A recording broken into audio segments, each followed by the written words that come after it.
આ જગ્યાનું વાતાવરણ એક નંબર હો ને અહીંયા હમણાં મેળો ને રૂક્ષ્મણી વિવાહ થવાના છે.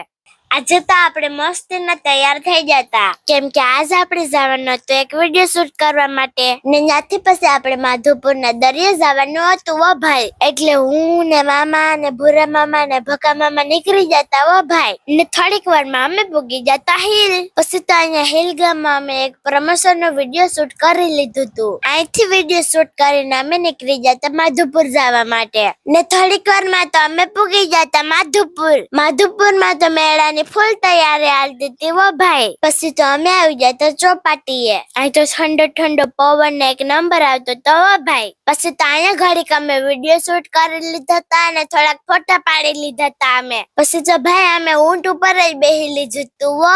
બીક પણ થોડી થોડી લાગતી હતી વો ભાઈ. પછી તો ભાઈ અમે ઘડીક વાર આટા ફેરા કર્યા ને પછી અહીંથી મોજડી હાથમાં લઈને હાલતી પકડી. પછી તો મેળાની તૈયારી હાલતી હતી ને ન્યાય આપણે ઘડીક વાર નિરીક્ષણ કરી લીધું હો ભાઈ. ને ત્યાંથી પછી અમે આવી જતા રૂક્ષ્મણી મંદિર. અહીંયા મોટું બધું મંદિર ને ઘણું બધું જોવાલાયક છે હો ભાઈ. અહીંયા પણ આપણે ફરી લીધું હતું ને દર્શન પણ કરી લીધા હતા.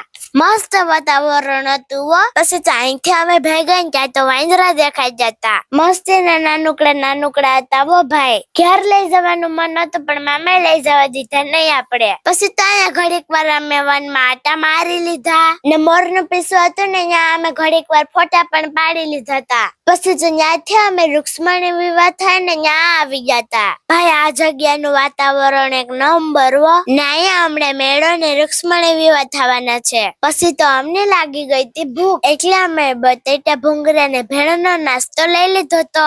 અહીંયા અમે બધાએ નાસ્તો કરી લીધો તો ને પછી લીંબુ સિકંજી વાળી સોડા પી લીધી હતી ને પછી અમારે નીકળી જવાનું હતું ઘરે. તો ભાઈ તમને અમારા આજનો મિની બ્લોગ પસંદ આવ્યો હોય ને તો વિડીયો ને લાઈક કરી દેજો, 2-3 જણાને શેર કરી દેજો ને અમારા કોડ ને ફોલો કરી દેજો. Bye bye, take tech.